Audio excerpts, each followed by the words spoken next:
Listo, muy buenas tardes aquí desde Caracas, Venezuela, exactamente a las 4 de la tarde en Caracas, Venezuela. A la espera ya está por allí nuestro estimado tocayo Hernán de Oliveira.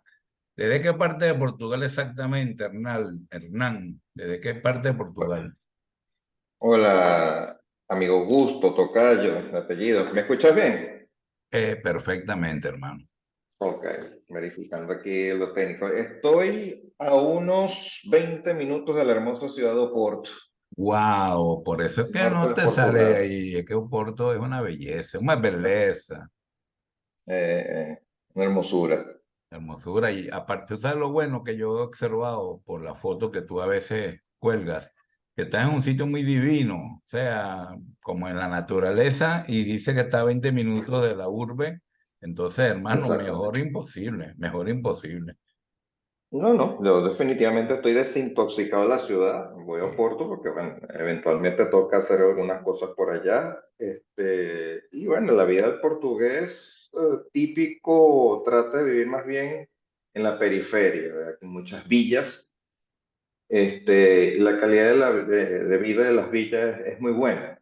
Por este tema de que, bueno, es poco tránsito, mucha seguridad, todos los vecinos se conocen, la naturaleza, poco ruido. Entonces, mira, eso termina por desintoxicar, ¿no? Y que lo diga un caraqueño de pura cepa.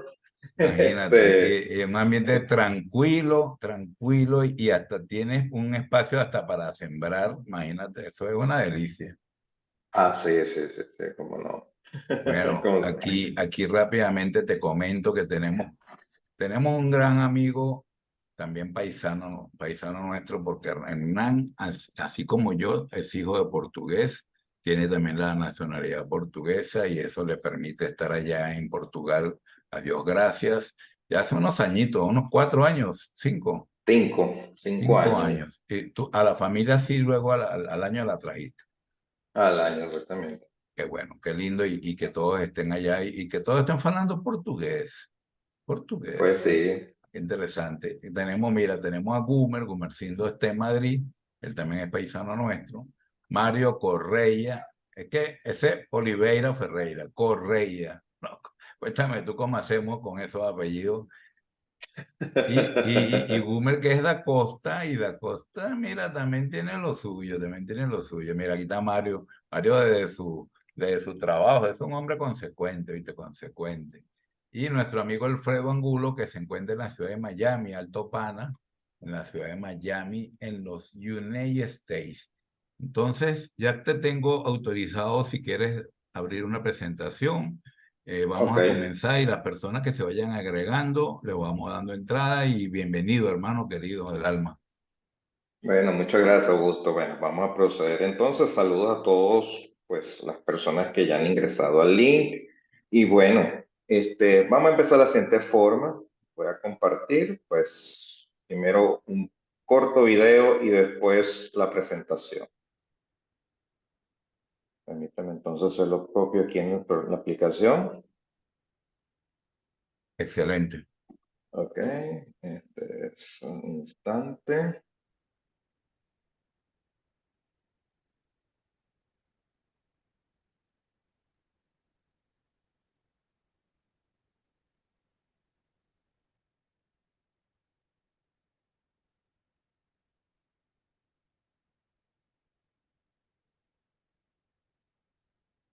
Que no escuchamos, ¿no?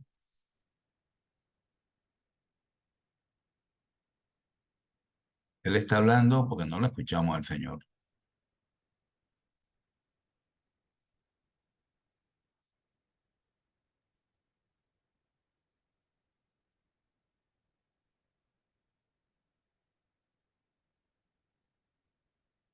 ¿Tú sí nos escuchas, Hernán? A ver, eso.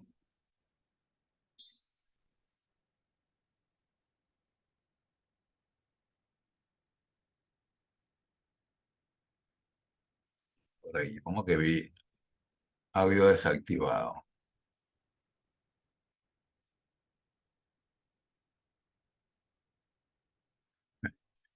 Me estoy disfrutando algunas cosas que están en portugués. Me lo estoy disfrutando, pero enteramente.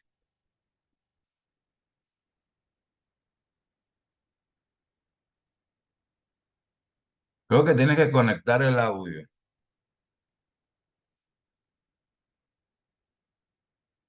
Ya la voy a escribir. Creo que tienes que conectar el audio, que ahorita no te estamos escuchando.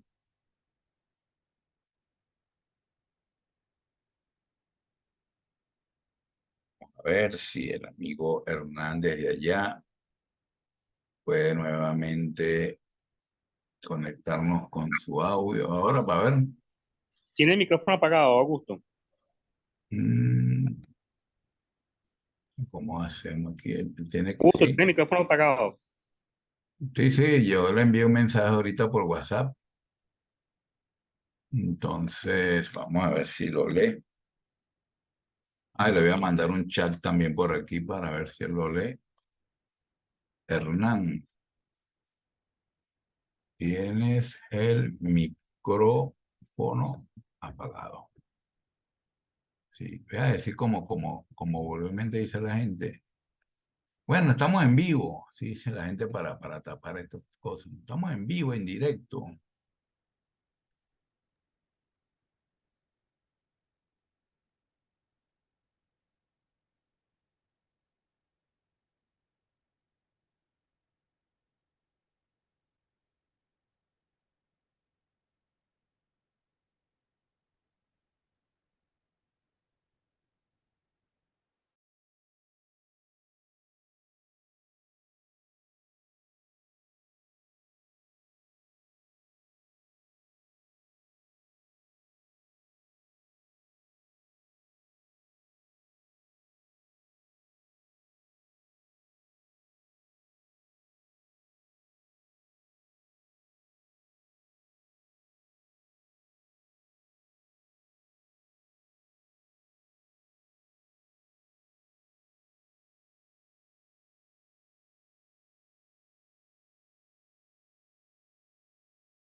A ver, ¿sí? ¿Me escuchas?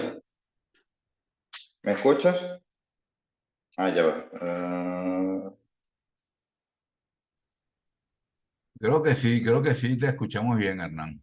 Y ahora sí.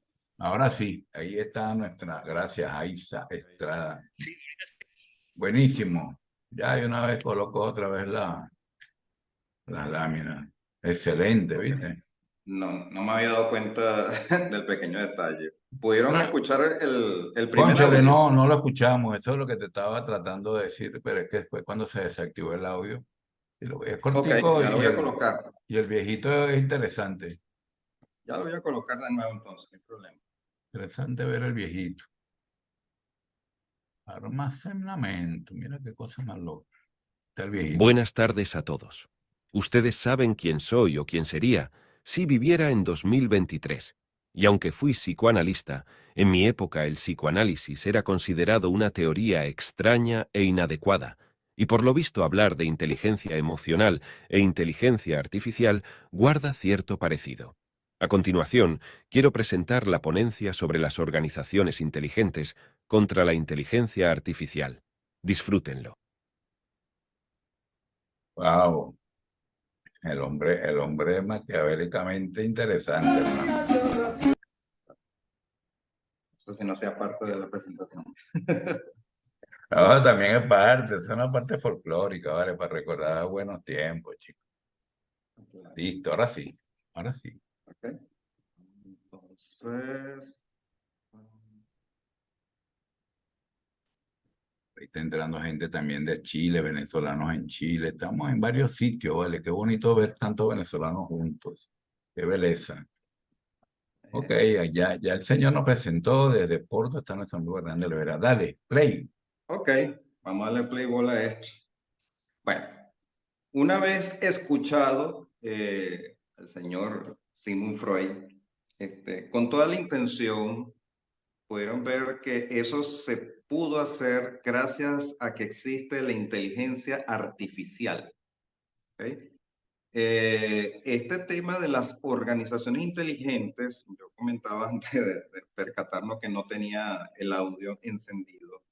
Esto se debe a que la tesis de maestría que concluí en el año 2009 en la Universidad Central de Venezuela, se trataba sobre las organizaciones inteligentes. Entonces, en ese momento, año 2009, y el inicio de la investigación empieza alrededor del año 2007, se estaba hablando de la inteligencia emocional y de la gestión del conocimiento. Ya de esto vamos a repasar un poquito más adelante la presentación. Pero entonces, ya pasado unos 15 años, alrededor de unos 15 años, estaba acompañando pues cómo ha sido la evolución desde el punto de vista académico y desde el punto de vista práctico en el mundo, en relación a las organizaciones inteligentes. Pero emerge la inteligencia artificial. Entonces tenemos este compartir de conceptos con la palabra inteligencia y muchas veces en el mundo nos damos cuenta que empezamos a utilizar una palabra como si fuese una especie de moda y termina incluso banalizándose. Empieza a perder significado, empieza a perder valor. Entonces creo que es un buen momento para venir al rescate porque está empezando a hablarse muchísimo de inteligencia artificial, pero al mismo tiempo poca gente sabe qué es o cómo se usa. Y un ejemplo de eso les pongo lo que nos acabó de pasar. Pese a estar familiarizado con tecnología, bueno, no me he dado cuenta que esto estaba en mudo, tiene que Augusto llamarme a través de otra aplicación, entonces la misma aplicación pasa para otra, o sea, eso está formando parte de nuestras vidas. Esto no era pensable hace unos 15 o 20 años atrás. Entonces, bueno, vamos a dar inicio a la siguiente lámina.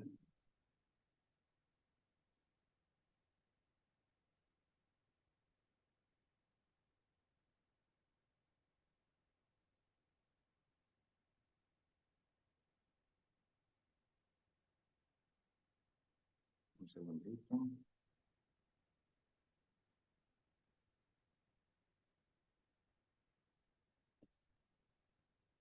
Estoy teniendo aquí un problemita técnico. Se quiere poner la lámina siguiente. Un poquito de paciencia.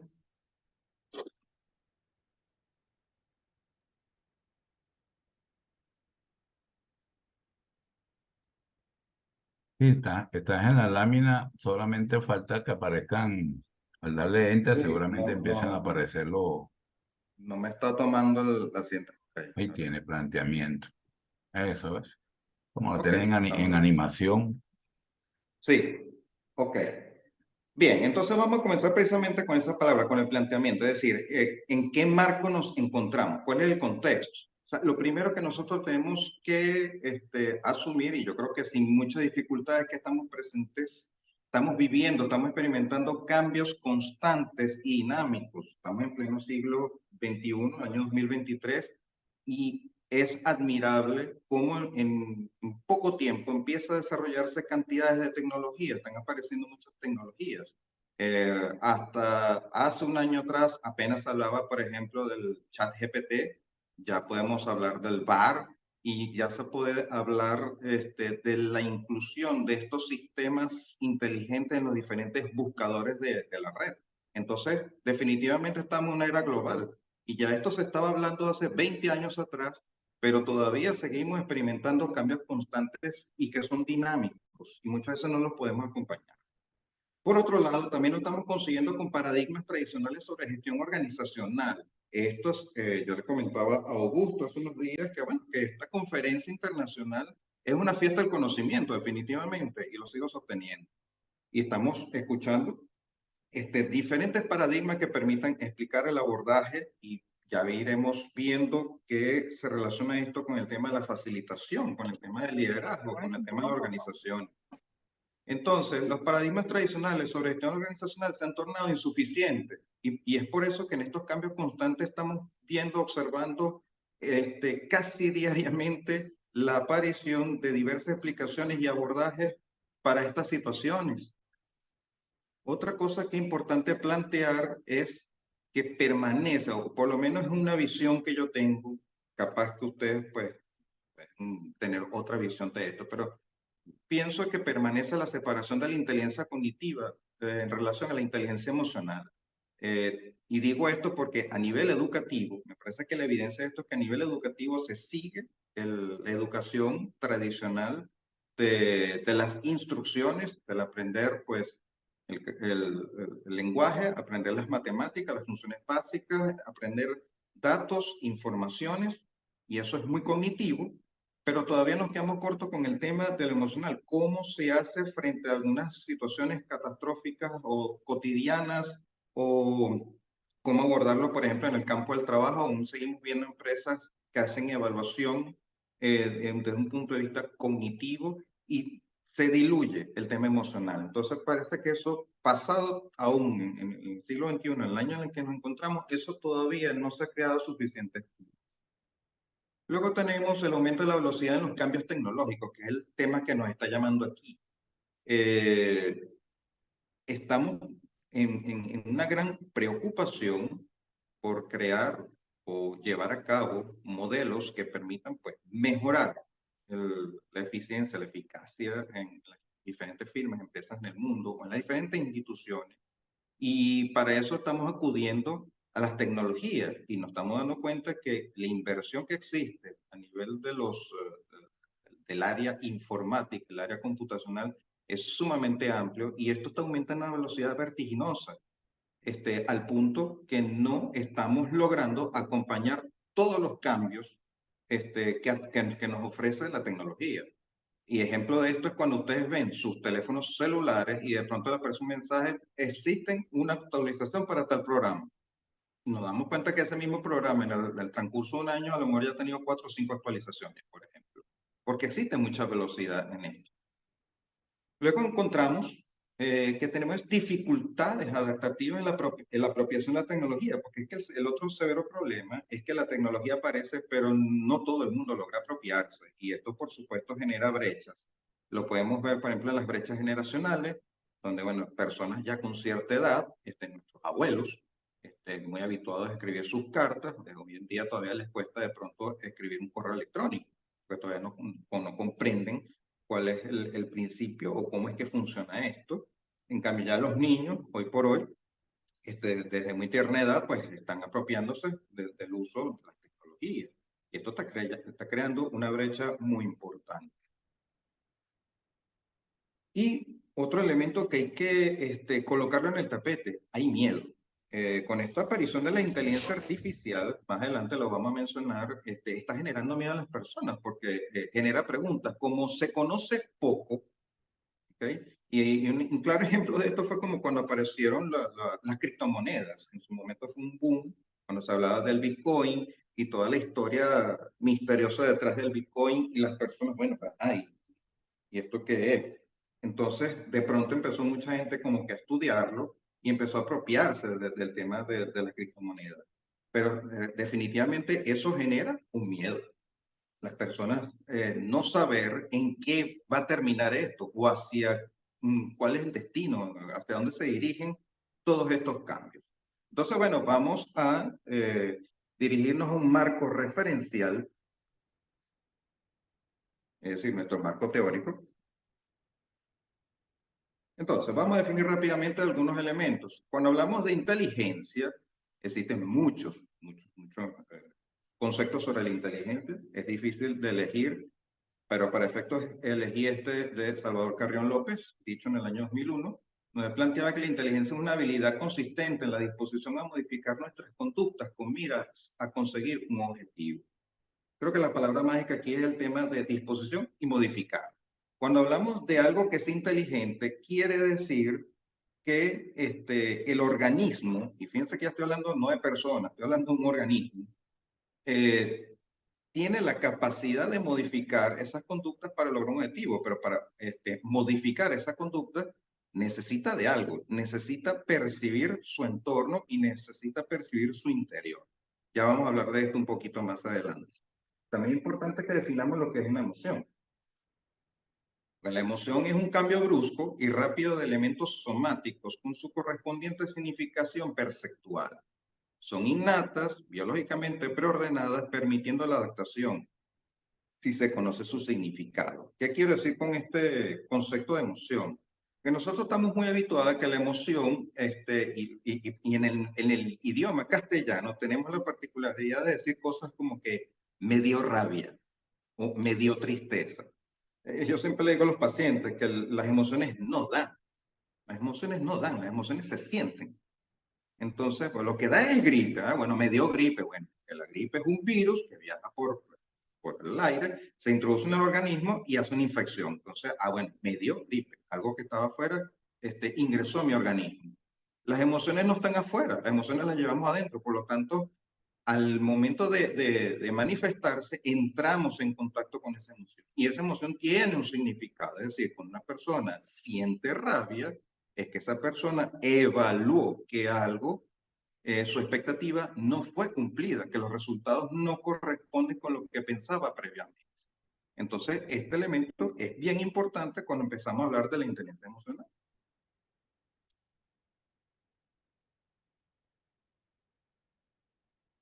Ahora,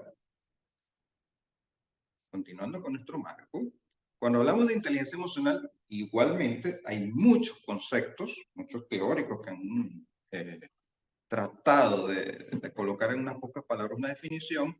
Elegí de Baron dicho en el 2006, y él dice que la inteligencia emocional es una intersección de competencias sociales y emocionales, destrezas que determinan cuán efectivamente comprendemos y expresamos a nosotros y los demás, relacionarnos y afrontar las demandas diarias.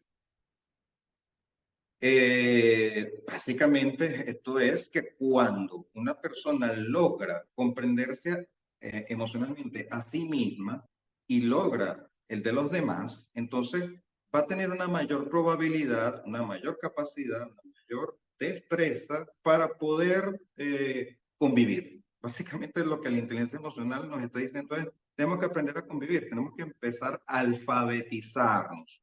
Porque esta es otra cosa que cuando hablamos de inteligencia en términos académicos o escolares, vamos a llamarlo mejor escolares, bueno, si alguien quiere ser inteligente a nivel escolar, tiene que estudiar. Y para estudiar tiene que alfabetizarse, tiene que conocer las letras. Y las emociones necesitan ser alfabetizadas. Las personas necesitan alfabetizarse para poder reconocer el significado de cada una de estas emociones y qué hacer al respecto, cómo afrontarlos.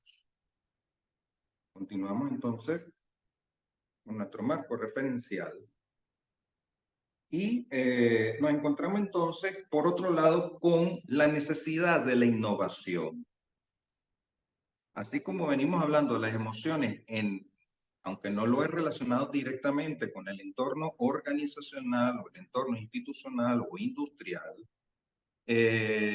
cabe decir entonces que las emociones forman parte porque son sujetos, son personas, ya decía Peter Senge, las personas no son recursos humanos, son la organización. Entonces, es importante tomar en cuenta a esas personas con sus emociones, pero también esas personas portan conocimiento. Entonces, existe esa necesidad de innovación, viendo el conocimiento como un insumo de mayor importancia organizacional. Son las personas las que conocen, son las personas las que saben. Entonces, aquí obligatoriamente tenemos que irnos a definir lo que es conocimiento.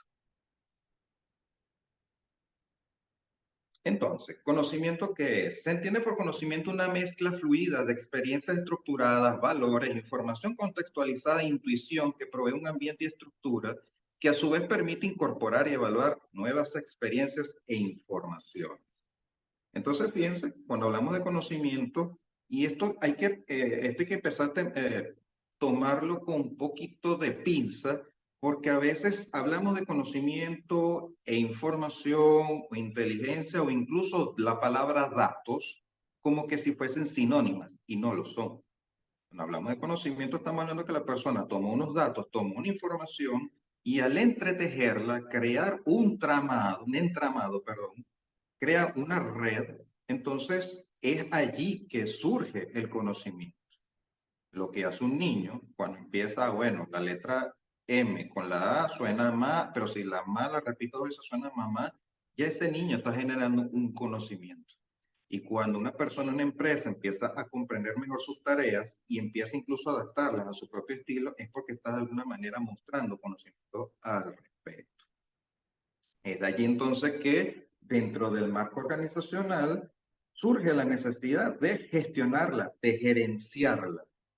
Entonces la gestión del conocimiento es un paradigma epistemológico que surge en la actual coyuntura, bueno, ya surgió hace más de 20 años, pero que sigue surgiendo, coyuntura de un quiebre epistemológico de las denominadas ciencias de la información y de la comunicación, enmarcada en los procesos de globalización, de emergencia de las tecnologías de información y comunicación y sustentado en el conocimiento reticular de gran impacto a consecuencia de los cambios dinámicos presentados en esta nueva economía mundializada.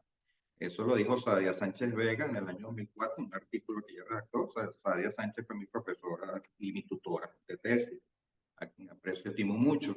Y realmente ella recoge en esta definición, fíjense que estamos hablando de quiebres.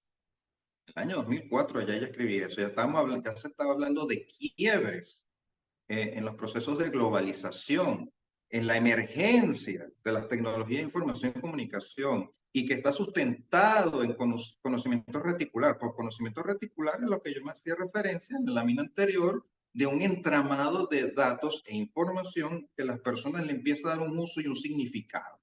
Entonces, bueno, ese conocimiento se gestiona, se gerencia. Ahora bien, esto se puede transformar en una arquitectura, lo que Stankowski le llamaba el ADN de la gestión del conocimiento. Entonces, cuando hablamos de arquitectura, de los 4 pilares de la gestión del conocimiento, la base que Stankowski en el año 2005 hablaba era la gerencia o liderazgo, que es el tema que prácticamente nos reúne, ¿no? Nos convoca en esta primera conferencia internacional. Entonces, es una o un grupo de personas que gerencia y que son líderes, que son fundamentales en los cambios, guiar los cambios. Es otro grupo de personas que de pronto tienen la idea, pero no saben muy bien cómo llegar hasta allá. Existen unos gerentes y existen unos líderes que los conducen y que les ayudan a descubrir de alguna manera sus potencialidades y que esas potencialidades se transformen ya en actos, en acciones. Entonces, el primer pilar, gerencia liderazgo. Luego le sigue la organización, ya entendiéndolo como ese conjunto de procesos y tareas que son distribuidos, y de eso se encarga precisamente el gerente o líder. Luego tenemos un tercer pilar, que es la tecnología, que es precisamente el otro elemento al que venimos hablando. Y fíjense que para el principios de siglo, Stankowski coloca la tecnología por encima de la gerencia y liderazgo. Es decir, hay un grupo de personas gestionando conocimiento, pero la tecnología aparece como un pilar más arriba. Sin embargo, tenemos un cuarto pilar que nos compensa, vamos a decirlo de esta forma, que es el aprendizaje. Entonces, perdón, el aprendizaje vendría siendo como ese recoger de la práctica gerencial, del ejercicio organizacional, de la participación de la tecnología. Entonces tenemos el aprendizaje. Y estoy muy seguro que todos ustedes pues ya manejan diversas teorías de aprendizaje, tanto desde el punto de vista puramente psicológico como desde el punto de vista organizacional. Nombraba hace rato a Peter Senge, uno de los catedráticos bueno, que tuvo el mundo en el tema del aprendizaje organizacional. Entonces, en el marco de este aprendizaje, pasamos a entender o profundizar un poco más lo que tiene que ver involucrado a la persona, que no es otra cosa que el capital intelectual. Entonces, el capital intelectual, nuevamente, según el autor, lo va a definir de diversas maneras y lo va a clasificar de esas maneras. Yo tomé esta clasificación donde existen pues 3 componentes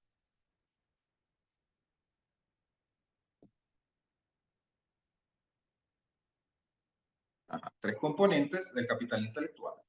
Entonces, tenemos un capital relacional, un capital estructural, un capital humano. Definamos brevemente un capital, cuando hablamos de capital intelectual, estamos hablando de ese intelecto, ese conocimiento que portan las diferentes personas, y eso es capitalizable, y eso precisamente es el capital invisible. Entonces, cuando hablamos de capital intelectual, hablamos del capital relacional. Esta conferencia es precisamente una evidencia de que existe un capital relacional. Estamos un conjunto de personas, cada uno con sus experiencias, con sus saberes, y lo estamos compartiendo, nos estamos relacionando. Entonces, cuando un grupo de personas o un grupo de organizaciones o instituciones comparten sus saberes o permiten conocer sus prácticas, está creándose allí un capital relacional que es importante. Luego tenemos un capital estructural que tiene que ver con todos esos aspectos muchas veces físicos, y ahí es donde entra precisamente la tecnología. Es decir, en cuestiones muy prácticas, un colegio que tenga instalado una sala de informática y tenga 20 computadores, pues parte del capital estructural que tiene esa escuela es que posee 20 computadores. O en esas escuelas que existen de pronto tablets o videobin, etcétera, etcétera. Eso forma parte del capital estructural que permite pues generar mayor intelecto. Y por último, pero no menos importante, el capital humano, que entonces es precisamente las personas que son las que aprenden o les cuesta aprender, porque también hay que entender que no solamente somos luz, también hay sombras, y eso forma parte de las estructuras de la realidad desde el punto de vista psicológico. Entonces, dicho esto, creo que nos puede quedar claro que una organización logra ser inteligente en la medida que se integra la inteligencia emocional, es decir, la capacidad de esos sujetos a convivir de una manera saludable y al mismo tiempo gerenciar el conocimiento. Esas personas saben cosas, saben prácticas, saben hacer tareas, saben manejar procesos. Entonces, en la medida en que se integra ambos componentes, estamos frente a una organización inteligente. Pero entonces, llegado a este punto, tenemos que empezar a hablar de esa otra inteligencia que tanto se menciona hoy día.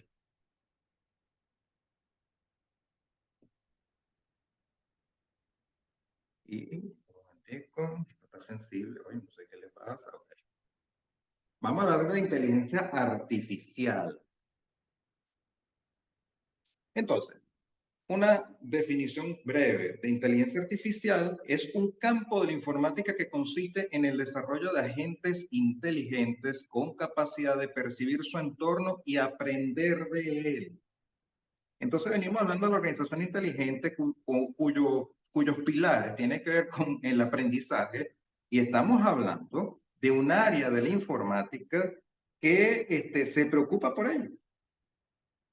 Para echar un cuento rapidito, que me parece que es importantísimo que lo mencionemos. Cuando se empieza la inteligencia artificial, este término surge en el año 1956 en la conferencia de Dartmouth, en una universidad de Estados Unidos, que reunía los informáticos más importantes de la época, y allí es que empiezan a surgir con más fuerza el nombre de la inteligencia artificial.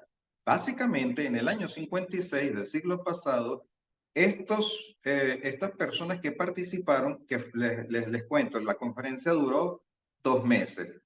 Augusto hizo esta conferencia internacional con la duración de 1 mes, ese duró 2 meses, en el año 56, y lo que ellos llegaron a conclusión fue que era posible para ese momento crear máquinas con capacidades humanas. Estamos hablando del año 56, recordemos que la primera computadora se vio un poco tiempo después y era el tamaño de toda una habitación, ¿ok? Entonces ya ellos están convencidos de que las máquinas podían tener inteligencia. Pero fíjense que esto se hablaba ya en el año 56, y cuando en el campo psicológico se empieza a hablar con cierto grado de seriedad, vamos a decirlo de esta forma, la inteligencia emocional, llegamos al año 90. Cuando Peter Salovey y John Mayer empiezan a hablar de la inteligencia emocional, y después empezamos a conocer el libro pues, que publicó Daniel Goleman en el año 95, que se llama Inteligencia Emocional. Es decir, pasaron 40 años de esa conferencia para que empezáramos los ciudadanos comunes a leer sobre inteligencia emocional. Hubo primero una preocupación en el ser humano por darle inteligencia a las máquinas. Quiero decir esto como para dejarlo un poco a reflexión. Ahora, ¿de qué es lo que caracteriza la inteligencia artificial?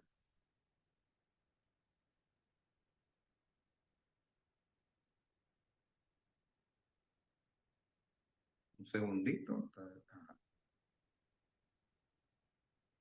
Entonces, por mencionar características, una primera característica, precisamente el aprendizaje. Lo que más llama la atención de la inteligencia artificial es la capacidad de aprendizaje. Fíjense, un cuento rapidito. Los seres humanos tenemos un cerebro. Yo creo que todos sabemos que ese cerebro, vemos en fotos que tiene una capa superficial que es arrugada, esa es la corteza cerebral. Esa corteza cerebral es arrugada precisamente porque está constituida por las neuronas. Que hay neuronas en toda parte del cuerpo, pero hay una gran masa gris neuronal que se interconectan, ¿ok? Y esa interconexión entre neurona y neurona se llama sinapsis. Y se sabe hoy día que pues existe mayor capacidad en el ser humano, mayor inteligencia, por decirlo de alguna manera, que es el tema, en la medida que haya más sinapsis, es decir, que haya más neuronas interconectadas. Sabemos hoy en día que cuando surgió, por ejemplo, la inteligencia de Google, que es el Google Bar, trabaja con unos parámetros, ¿okay? Y esos parámetros no es otra cosa sino una secuencia de instrucciones que debe seguir pues, el programa para poder llegar a una decisión. Entonces, en la medida en que tenga más parámetros, un programa pues más inteligente, más capaz, más rápido va a ser. Entonces la conexión entre un parámetro y otro es el equivalente a la sinapsis del cerebro humano. Por ponerle un ejemplo, Google Bar cuando inició tenía alrededor de 137 billones de parámetros. Cuando usted escribe en una inteligencia artificial, se están moviendo en eso, y eso estamos hablando de hace un par de años atrás. Hoy en día, el Google Bar maneja unos 1.560 billones de parámetros, es decir, que aumentó poco más del 1000% su capacidad en 2 años. Por eso es que la inteligencia, ahora usted le escribe directamente a la inteligencia artificial y da a veces la sensación de que usted está conversando con otra persona o que es una máquina que tiene una capacidad de responder sensiblemente como una persona. Entonces, hay capacidad de aprendizaje. Otra característica que tiene la inteligencia artificial, vamos a ver que mi inteligencia se está poniendo a prueba con la creatividad. En la medida que existe aprendizaje, pues la inteligencia artificial es capaz de crear, es capaz de expandirse. Y esto es muy similar al tema orgánico. Vamos con otra característica.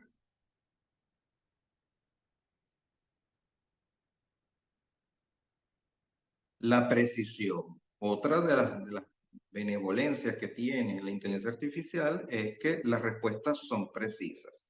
Sin embargo, si ustedes no han probado el ChatGPT o no han probado el Google Bar, si ustedes lo prueban se da cuenta que el mismo programa les va a decir que es capaz que la respuesta no sea exacta y los invito a ustedes a que confirmen si la información que le está dando es cierta o no. Pero en el marco de otros trabajos robotizados, como por ejemplo en la industria automotriz, pues las respuestas son precisas. ¿Okay? Hernán, Sí. mira, vamos a hacer algo. Sí. Vamos a cerrar la sesión y voy a abrir otra con el mismo link, porque en Ok. lo personal, este tema que me estás hablando de que desde el año 56 hablamos de la inteligencia